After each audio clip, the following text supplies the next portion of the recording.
ಗದಗನಲ್ಲಿ ಮಾಜಿ ಸಚಿವ ಸಿಟಿ ರವಿ ಹೇಳಿಕೆ ಗಣೇಶ ಹಬ್ಬಕ್ಕೆ ಡಿಜೆ ಪಟಾಕಿ ನಿಷೇಧ ವಿಚಾರ ನಿಮಗ್ಯಾಕೆ ಹಿಂದೂ ಹಬ್ಬಗಳ ಮೇಲೆ ಕಣ್ಣು ಗಣೇಶ ಉತ್ಸವಕ್ಕೆ ಹೊರಡಿಸಿರೋ ಸರ್ಕ್ಯುಲರ್ ವಾಪಸ್ ತೆಗೆದುಕೊಳ್ಳಬೇಕು. ನಾನು ಕೇಳದ ಕಾಂಗ್ರೆಸ್ಸಿಗೆ ನಿಮ್ಗೆ ಯಾಕೆ ಹಿಂದೂ ಹಬ್ಬದ ಮೇಲೆ ಕಣ್ಣು? ಈ ಗಣಪತಿ ಹಬ್ಬ ಬಂದಾಗಲೇ ಯಾಕೆ ನಿಮಗೆ ನಿಬಂಧನೆಗಳನ್ನು ಹಾಕ್ತೀರಿ? ಎಲ್ಲೋ ಯಾವುದೋ ಒಂದು ಊರಿನಲ್ಲಿ ಕಾನೂನು ಸುವ್ಯವಸ್ಥೆಗೆ ಸಮಸ್ಯೆ ಇದೆ ಅಂದರೆ ಅಲ್ಲಿಯ ಸ್ಥಳೀಯ ಆಡಳಿತಕ್ಕೆ ಬಿಡಿ, ಅದನ್ನು ಸರ್ಕ್ಯುಲರ್ ಯಾಕೆ ಹೊಡಿಸ್ತೀರಿ? ಡಿ ಜೆ ಪರ್ಮಿಷನ್ ಇಲ್ಲ,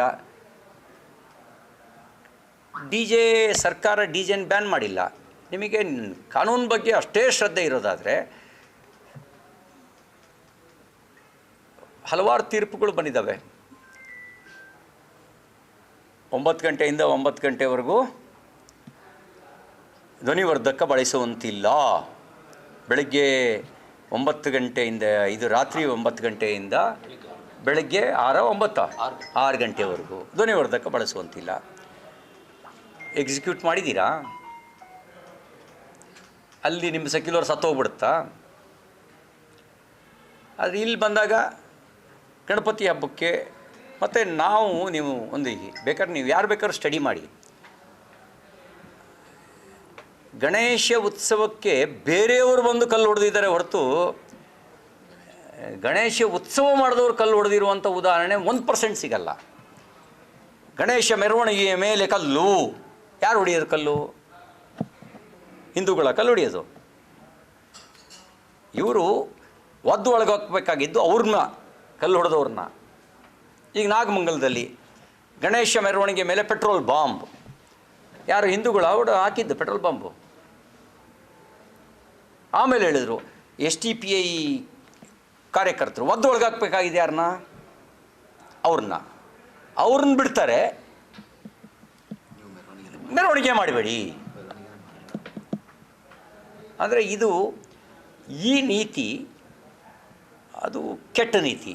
ಹಾಗಾಗಿ ಸರ್ಕಾರಕ್ಕೆ ನಾನು ಆಗ್ರಹಿಸ್ತೇನೆ, ನೀವು ಈ ನಿರ್ಣಯವನ್ನು ವಾಪಸ್ ತಗೊಳ್ಬೇಕು. ಈ ಸರ್ಕ್ಯುಲರ್ನ, ಆ ಸರ್ಕ್ಯುಲರ್ಗಳನ್ನು ವಾಪಸ್ ತಗೊಳ್ಳದೇ ಇದ್ದರೆ ಜನ ಆಕ್ರೋಶಗೊಳ್ತಾರೆ, ನೀವು ಹಿಂದೂ ವಿರೋಧಿಗಳು ಅನ್ನುವಂಥ ನಿರ್ಣಯಕ್ಕೆ ಬರ್ತಾರೆ. ಅಷ್ಟು ಮಾತ್ರ ಅಲ್ಲ, ಅವ್ರು ಕೇಳಿದ್ರೆ ಹೇಳ್ತಾರೆ ನಾವು ಹಿಂದೂಗಳಲ್ವಾ ಅಂತ. ನಿಮ್ಮ ನೀತಿ ಹಿಂದೂಗಳ ಪರ ಇದೆಯಾ? ನೀವು ಹಿಂದೂಗಳೇ. H.K. ಪಾಟೀಲ್ ಹಿಂದೂಗಳಲ್ಲ ಅಂತ ನಾನು ಹೆಂಗೆ ಹೇಳಲಿ? ಸಿದ್ದರಾಮಯ್ಯನವ್ರು ಹಿಂದೂಗಳಲ್ಲ ಅಂತ ನಾನು ಹೆಂಗೆ ಹೇಳಲಿ? D.K. ಶಿವಕುಮಾರರು ಎಲ್ಲ ದೇವಸ್ಥಾನಗಳಿಗೆ ನಮಗಿಂತ ಜಾಸ್ತಿ ಹೋಗ್ತಾರೆ, ನಾನು ಹೆಂಗೆ ಹಿಂದೂಗಳಲ್ಲ ಅಂತ ಹೇಳಲಿ? M.B. ಪಾಟೀಲ್ರು ಹಿಂದೂಗಳಲ್ಲ ಅಂತ ನಾನು ಹೆಂಗೆ ಹೇಳಲಿ? ಸತೀಶ್ ಜಾರಕಿಹೊಳಿ ಅವರು ಹಿಂದೂಗಳಲ್ಲ ಅಂತ ನಾನು ಹೆಂಗೆ ಹೇಳಲಿ? ಎಲ್ಲರೂ ಹಿಂದೂಗಳೇ, ಆದರೆ ನಿಮ್ಮ ನೀತಿ ಹಿಂದೂಗಳ ಪರವಾಗಿಲ್ಲ. ವೈ? ನೀವ್ಯಾಕೆ ಹಿಂದೂಗಳ ವಿರುದ್ಧವಾಗಿ ವರ್ತಿಸ್ತೀರಿ? ಹಿಂದೂ ಹಬ್ಬಕ್ಕೆ ಯಾಕೆ ರಿಸ್ಟ್ರಿಕ್ಷನ್ ಆಗ್ತೀರಿ? ಹಾಗಾಗಿ ನಿಮ್ಮ ನೀತಿಯನ್ನು ವಾಪಸ್ ತಗೊಳ್ಬೇಕು. ನೀವು ಯಾರೂ ಹಿಂದೂಗಳಲ್ಲ ಅಂತ ನಾವು ಹೇಳೋದೇ ಇಲ್ಲ, ನೀವೆಲ್ಲ ಹಿಂದೂಗಳೇ. ಆದರೆ ಪರಮ ಸ್ವಾರ್ಥಿಗಳಾಗಿಬಿಟ್ಟಿದ್ದೀರಿ. ನಿಮ್ಮ ರಾಜಕೀಯ ಸ್ವಾರ್ಥಕ್ಕೆ ಹಿಂದೂಗಳಿಗೆ ಅಡ್ಡಿಪಡಿಸೋ ಕೆಲಸ ಮಾಡ್ತಿದ್ದೀರಿ. ಇದ್ಬಿಡಿ. ದೇವನೊಬ್ಬ ನಾಮ ಹಲವು ಅನ್ನೋದು ಭಾರತೀಯ ದರ್ಶನಗಳು ಜಗತ್ತಿಗೆ ಕೊಟ್ಟಿದ್ದು. ಇನ್ಕ್ಲೂಸಿವ್ನೆಸ್ ನಮ್ಮದು. ದೇವನೊಬ್ಬ ನಾಮ ಹಲವು, ದೇವರೊಬ್ಬನೇ, ನಾಮ ಹಲವು. ನಮ್ಮಲ್ಲಿ ಒಂದು ಶ್ಲೋಕದಲ್ಲಿ ಒಂದು ಸ್ಪಷ್ಟವಾಗಿ ಹೇಳ್ತಾರೆ, ಆಕಾಶಾತ್ ಪತಿತಂ ತೋಯಂ ಯಥಾ ಗಚ್ಚತಿ ಸಾಗರಃ ಸರ್ವದೇವೋ ನಮಸ್ಕಾರಂ ಕೇಶವಂ ಪ್ರತಿಗಚ್ಚತಿ ಅಂತ. ಅಂದರೆ ಆಕಾಶದಿಂದ ಬೀಳ್ತಕ್ಕಂಥ ಮಳೆಹನಿ ತೊರೆಯಾಗಿ, ಹೊಳೆಯಾಗಿ, ನದಿಯಾಗಿ ಸಾಗರವನ್ನೇ ಸೇರುವಂತೆ ಯಾರು ಯಾವ ರೂಪದಲ್ಲಿ ಹೇಗೆ ಎಲ್ಲಿ ಭಗವಂತನನ್ನು ಆರಾಧಿಸಿದ್ರು ಅಂತಿಮವಾಗಿ ದೇವರೊಬ್ಬನೇ. ಅವನನ್ನು ಈಶ್ವರ ಅಂತ ಕರೀರಿ, ಕೇಶವ ಅಂತ ಕರೀರಿ, ಯಾವ ಹೆಸರಲ್ಲಿ ಕರೆದ್ರೂ ಕೂಡ ಅವನೊಬ್ಬನೇ ಅನ್ನೋದು ಭಾರತೀಯ ದರ್ಶನಗಳು ಕೊಟ್ಟಿದ್ದು. ಮತ್ತು ನಾನು ಒಂದು ಹೇಳ್ತೀನಿ, ಇದನ್ನು ಹೇಳಿದ ಕೇವಲ ಭಾರತೀಯ ದರ್ಶನಗಳು. ಇಸ್ಲಾಂ ಇದನ್ನು ಹೇಳುತ್ತಾ? ಹೇಳಲ್ಲ. ಇಸ್ಲಾಂ ಹೇಳುತ್ತೆ ಅಲ್ಲಾ ಮಾತ್ರ ದೇವರು, ಅಲ್ಲಾನನ್ನು ನಂಬೋದವರು ಕಾಫಿರರು ಅಂತ ಹೇಳುತ್ತೆ. ಹೋಗಲಿ, ಕೋ ಎಕ್ಸಿಸ್ಟೆನ್ಸ್ ಇದೆಯಾ ಅಲ್ಲಿಗೆ? ಕಾಫಿರರು ನೋ, ಅಕ್ಸೆಪ್ಟೇ ಮಾಡ್ಕೊಳ್ಳಲ್ಲ. ಕ್ರಿಶ್ಚಿಯಾನಿಟಿ ಒಪ್ಕೊಳುತ್ತಾ? ಇದನ್ನು ಒಪ್ಕೊಳ್ಳಲ್ಲ. ಜೀಸಸ್ ಮಾತ್ರ ಗಾಡ್ ಅಂತ ಹೇಳುತ್ತೆ. ಆದರೆ ಭಾರತೀಯ ದರ್ಶನಗಳು ಅವನು ಸರ್ವಾಂತರ್ಯಾಮಿ, ಅವನು ಸರ್ವಶಕ್ತ, ಅವನು ಸರ್ವಜ್ಞ ಅಂತ ಹೇಳುತ್ತೆ. ಅವನು ಇಲ್ಲದೇ ಇರೋ ಜಾಗ ಎಲ್ಲೂ ಇಲ್ಲ ಅಂತ ಹೇಳುತ್ತೆ. ಎಲ್ಲ ಕಡೆಯಲ್ಲೂ ಇದ್ದಾನೆ, ನಿಮ್ಮೊಳಗೆ, ನನ್ನೊಳಗೆ, ಜಡದಲ್ಲಿ, ಚೇತನದಲ್ಲಿ, ಗಂಗೆಯಲ್ಲಿ, ಭೂಮಿಯಲ್ಲಿ, ಆಕಾಶದಲ್ಲಿ ಎಲ್ಲದರಲ್ಲೂ ಇದ್ದಾನೆ ಅಂತ ಹೇಳುತ್ತೆ. ಇದು ಇನ್ಕ್ಲೂಸಿವ್ನೆಸ್ಸು. ಹಾಗಾಗಿ ನಾನು ಇನ್ಕ್ಲೂಸಿವ್ನೆಸ್ನಷ್ಟೇ ಇಲ್ಲಿ ಹೇಳಲಿಕ್ಕೆ ಬಯಸ್ತೇನೆ. ನಂಬಿಕೆ, ಚಾಮುಂಡಿ ಮೇಲೆ ಭಕ್ತಿ ನಂಬಿಕೆ ಇದ್ದರೆ ಅವ್ರು ಬಂದಲ್ಲಿ ಉದ್ಘಾಟಿಸ್ತಾರೆ, ಇಲ್ಲದೆ ಇರೋವರಿಗೆ ನಾನು ನಂಬಲ್ಲ, ಇದನ್ನು ನಾನು ಬರೋಲ್ಲ ಅಂತ ಹೇಳ್ತಾರೆ ಅಷ್ಟೇ. ಅದು ಅವರಿಗೆ ಬಿಡ್ತೀನಿ. ಹಾಲಿ ನ್ಯಾಯಾಧೀಶರ ನೇತೃತ್ವದಲ್ಲಿ ನಡೆಸಿ ಇವನು ಮಂಪರು ಪರೀಕ್ಷೆಗೊಳಪಡಿಸಿ ಯಾರನ್ನ, ದೂರದಾರನ್ನ. ಅದು ಜೊತೆಗೆ ಸಮೀರ್ ಮಹಮ್ಮದ್ದು, ತಿಮ್ರೋಡಿ, ಗಿರೀಶ್ ಮಠಣ್ಣ ಅವ್ರದ್ದು ಮಂಪರು ಪರೀಕ್ಷೆ ಆಗಬೇಕು. ಕಪೋಲ ಕಲ್ಪಿತ ಸುದ್ದಿಗಳನ್ನು ಹೇಗೆ ಬಿತ್ತರಿಸಿದ್ರು ಯೋಚನೆ ಮಾಡಿ ನೀವು. ಕಪೋಲ ಕಲ್ಪಿತ ಒಂದೇನೋ ಧರ್ಮಸ್ಥಳದ ಬೇರುಗಳು ಆಳವಾಗಿ ಜನರ ಹೃದಯದಲ್ಲಿ ಇಳಿದಿದ್ದು, ನಂಬಿಕೆ ಗಟ್ಟಿ ಇತ್ತು, ಉಳ್ಕೊಂಡ್ರು.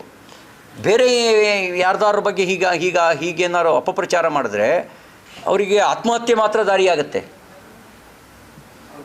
ಹೇಳಿ, ಈ ಥರ ಅಪಪ್ರಚಾರ ಮಾಡಿದ್ರೆ ಏನೋ ಇರ್ಬೋದು ಅನ್ನುವಂಥ ಕುತೂಹಲ ಹುಟ್ಟಿಸೋ ರೀತಿಯಲ್ಲಿ, ಆ ಥರದ ಕುತೂಹಲ ಹುಟ್ಟಿಸೋ ರೀತಿಯಲ್ಲಿ ಇವೆಲ್ಲ ನಡೆಸಿದ್ದಾರೆ. ಇದ್ರ ಬಗ್ಗೆ ನಮಗೆ ಅನುಮಾನ ಇರತಕ್ಕಂಥದ್ದು. ಸರ್ಕಾರದ ನಡೆ ಆರಂಭದಲ್ಲಿ ಅದು ಅನುಮಾನ ಹುಟ್ಟಿಸೋ ರೀತಿಯಲ್ಲೇ ನಡ್ಕೊಳ್ತು ಸರ್ಕಾರ. ಇಷ್ಟು ತೀವ್ರ ರೂಪದ ಅಪಪ್ರಚಾರ ಇರಲಿಲ್ಲ. ಅಲ್ಲೊಬ್ಬ ಇಲ್ಲೊಬ್ಬ ಸೌಜನ್ಯ ಪ್ರಕರಣ ಇಟ್ಕೊಂಡು ಮಾತಾಡ್ತಿದ್ರು. ಸೌಜನ್ಯಗೆ ನ್ಯಾಯ ಕೊಡಿ ಅಂತ ಹೇಳ್ತಾಯಿದ್ರು. ನಾವು ಯಾರು ಸೌಜನ್ಯ ಕೊಲೆಯನ್ನು ಸಮರ್ಥನೆ ಮಾಡಲ್ಲ, ಸೌಜನ್ಯ ಮೇಲೆ ನಡೆದ ಅತ್ಯಾಚಾರವನ್ನು ನಾವ್ಯಾರೂ ಸಮರ್ಥನೆ ಮಾಡಲ್ಲ. ಆ ಕೊಲೆ ಆರೋಪಿನ ಬಂಧಿಸಿ ಜೈಲಿಗೂ ಕಳಿಸಿದ್ರು. ಸೂಕ್ತ ಸಾಕ್ಷ್ಯಾಧಾರಗಳ ಕೊರತೆಯಿಂದ ಅವನು ಕೋರ್ಟ್ನಲ್ಲಿ ಬಿಡುಗಡೆ ಆಗಿದ್ದಾನೆ. ನಮ್ಮ ಸರ್ಕಾರ ಇದ್ದಾಗಲೇ ಬಂಧಿಸಿ ಜೈಲಿಗೂ ಕಳಿಸಿತ್ತು. ಅದು ಬಿಟ್ಟರೆ ಈ ಥರ ಏನು ಮಾಡಿರಲಿಲ್ಲ. ಇದೀಗ ಮಾಡ್ತಿರೋದು.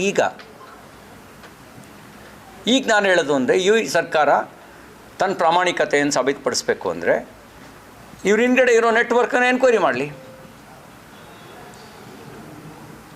ಇವ್ರ ಕೈಲಿ ಆಗಲ್ವಾ? ನಾನು ಅನುಮಾನ ಪಡೋದು, ನನಗೂ ಸ್ಪಷ್ಟತೆ ಇಲ್ಲ. ಒಂದು, ಈ ತಿರುಪತಿ ಬಗ್ಗೆ ಅಪನಂಬಿಕೆ ಹುಟ್ಟಾಕೋ ಪ್ರಯತ್ನ ಮಾಡಿದ್ರು, ಶಬರಿಮಲೈ ಬಗ್ಗೆ ಒಂದು ಅಪನಂಬಿಕೆ ಹುಟ್ಟಾಕೋ ಪ್ರಯತ್ನ ಮಾಡಿದ್ರು. ಈಗ ಧರ್ಮಸ್ಥಳ, ಮತಾಂತರದ ಮಾಫಿಯಾ ಧರ್ಮಶ್ರದ್ಧೆಯನ್ನು ಭಂಗ ಮಾಡಬೇಕು ಅಂತ ಮುಂಚಿಂದಲೂ ಪ್ರಯತ್ನ, ಬೇರೆ ಬೇರೆ ಷಡ್ಯಂತ್ರ ಮಾಡ್ತಾ ಇರುತ್ತೆ. ತಮಿಳುನಾಡಿನಲ್ಲಿ ಸನಾತನ ಧರ್ಮದ ವಿರುದ್ಧನೇ ಒಂದು ಮೂಮೆಂಟೇ ಇದೆ. ಅವರಿಗೆ ಒಂದು ಸನಾತನ ಧರ್ಮ ಏನು ಅಂದರೆ ಅರ್ಥ ಆಗಿಲ್ಲ, ಇಲ್ಲ ಪೂರ್ವಾಗ್ರಹ ಪೀಡಿತರಾಗಿದ್ದಾರೆ. ಆ ಮೂಮೆಂಟ್ ಜೊತೆ ಕಾಂಗ್ರೆಸ್ಸು ಮೈತ್ರಿ ಮಾಡಿಕೊಂಡಿದೆ. ಆ ಕಾಯಿಲೆ ಕಾಂಗ್ರೆಸ್ಸಿಗೆ ಅಂಟಿರ್ಬೋದು. ಈಗ DMK ಅವನು ಉದಯನಿಧಿ ಸ್ಟಾಲಿನು ಅವನು ಹೇಳ್ದ, ವಿ ವಿಲ್ ಎರಾಡಿಕೇಟ್ ಸನಾತನ ಧರ್ಮ ಅಂತ. ಏನಂಗಾರೆ ಸನಾತನ ಧರ್ಮ ಅಂದರೆ ಅವನು ಡೆಂಗ್ಯೂ ಮಲೇರಿಯಾಗೆ ಹೋಲಿಸ್ತಾ. ಏನಾಗಿದೆ ಡೆಂಗ್ಯೂ ಮಲೇರಿಯಾನ ಸನಾತನ ಧರ್ಮ ಅಂದರೆ ಆದಿ ಮತ್ತು ಅಂತ್ಯ ಇಲ್ಲದ್ದು. ಅದು ಸತ್ಯದ ತಳಹದಿ ಮೇಲೆ ನಿಂತಿರೋದು. ಧರ್ಮ ಯಾವತ್ತೂ ಇನ್ನೊಬ್ಬರಿಗೆ ಕೆಡಕ್ಕೆ ಬಯಸಲ್ಲ. ಜಾತೀಯತೆ, ಅಸ್ಪೃಶ್ಯತೆ ಧರ್ಮ ಹೇಳಿರೋದಲ್ಲ. ಅಸ್ಪೃಶ್ಯತೆ ಮತ್ತು ಜಾತೀಯತೆ ಧರ್ಮ ಹೇಳಲೇ ಇಲ್ಲ. ಯಾವುದೇ ಭಾರತೀಯ ದರ್ಶನಗಳು ಜಾತಿಗೊಂದು ಸ್ವರ್ಗ ಕೊಟ್ಟಿಲ್ಲ. ಸ್ವರ್ಗಕ್ಕೆ ಹೋಗೋಕ್ಕೆ ಅಧಿಕಾರ ಬಳಕೆ ಮಾಡ್ಕೊಳ್ಳೋಕ್ಕಾಗಲ್ಲ. ನಾವು ನಮ್ಮ ಶ್ರೀಮಂತಿಕೆನೂ ಬಳಕೆ ಆಗಲ್ಲ, ನಮ್ಮ ಜಾತಿನೂ ಬಳಕೆ ಆಗಲ್ಲ. ಕೇವಲ ನಾವು ಮಾಡುವ ಸತ್ಕರ್ಮ ಮಾತ್ರ. ಆ ಸತ್ಕರ್ಮಕ್ಕೆ ಜಾತಿ ಇಲ್ಲ. ಆ ಸತ್ಕರ್ಮನೇ ಧರ್ಮ ಅಂತ ಹೇಳಿದ್ದು. ದುಷ್ಕರ್ಮ ಅಧರ್ಮ ಆದರೆ ಸತ್ಕರ್ಮ ಧರ್ಮ ಆಗುತ್ತೆ. ಆ ಸತ್ಕರ್ಮವನ್ನೇ ಬೋಧಿಸಿದ್ದು. ಅದನ್ನು ಎರಾಡಿಕೇಟ್ ಮಾಡಬೇಕು ಅಂತ ಹೇಳ್ತಾನೆ. ಯಾರು ಹೇಳೋದು? ಕನ್ವರ್ಟ್ ಆಗಿರುವಂಥವ್ರು. ಈಗ ಇದರಿಂದಗಡೆನೂ ಕನ್ವರ್ಟ್ ಆಗಿರೋರು ಇದ್ದಾನೆ. ಅವನ ಚಿಹ್ನೆ ಏನು? ಕನ್ವರ್ಟೆಡ್ ಅಂತೆ, halfly converted, on record Hindu, by practice converted. ಈ ಥರದ ಮಾಫಿಯಾನೂ ಕೆಲಸ ಮಾಡಿರಬಹುದು ನನ್ನ ಅನುಮಾನ. ಇದ್ರ ಜೊತೆಗೆ ಮುಂಚಿಂದಲೂ ಧರ್ಮಶ್ರದ್ಧೆಯನ್ನು ಭಂಗಗೊಳಿಸಬೇಕು ಅನ್ನುವಂಥ ಕೆಲವು ಲೆಫ್ಟಿಸ್ಟ್, ಎಲ್ಲರೂ ನಾನು ಹೇಳಲ್ಲ, ಕೆಲವು ಲೆಫ್ಟಿಸ್ಟ್ ಆರ್ಗನೈಜೇಷನ್ನು, ಇದ್ರ ಜೊತೆಗೆ ಗೋಕುಲಾಷ್ಟಮಿಗೂ ಇಮಾಮ್ ಸಾಬಿಗೂ ಸಂಬಂಧ ಏನು ಅನ್ನಂಗೆ ಎಸ್ ಟಿ ಪಿ ಐ ಒಬ್ಬ ಮುಲ್ಲಾ ಮಸೀದಿ ಒಳಗೆ 6 ವರ್ಷದ ಹೆಣ್ಣುಮಗಳ ಮೇಲೆ ರೇಪ್ ಮಾಡ್ತಾನೆ. Pin drop silence. S T P I ಮಾತಾಡ್ತಲ್ಲ. ಆದರೆ ಧರ್ಮಸ್ಥಳದ ಕಪೋಲಕಲ್ಪತ್ತ ಸುದ್ದಿಯ ಪರವಾಗಿ ಅವ್ರು ಬೀದಿಗೆ ನಿಂತ್ಕೊಂಡು ಹೋರಾಟ ಮಾಡ್ತಾರೆ. ಅವ್ರಿಗೇನು ಸಂಬಂಧ? ಈ ಎಲ್ಲ ಗ್ಯಾಂಗ್ಗಳು ಸೇರ್ಕೊಂಡಿದ್ದಾವೆ. ಇದು ಇನ್ಡೆಪ್ತ್ ಎನ್ಕ್ವೈರಿ ಆಗಬೇಕು. ಆ ಇನ್ಡೆಪ್ತ್ ಎನ್ಕ್ವೈರಿ ಈ ಸರ್ಕಾರದಲ್ಲಿ ಮಾಡೋಕ್ಕೆ ಬಿಡ್ತಾರಾ? ಅದು ಒಂದು ಕ್ವಶನ್ ಮಾರ್ಕು. ಹಾಗಾಗಿ ನಾನು ಹೇಳಿದೆ ಹಾಲಿ ನ್ಯಾಯಾಧೀಶರ ನೇತೃತ್ವದಲ್ಲಿ ತನಿಖೆ ಆಗಲಿ ಅಂತ.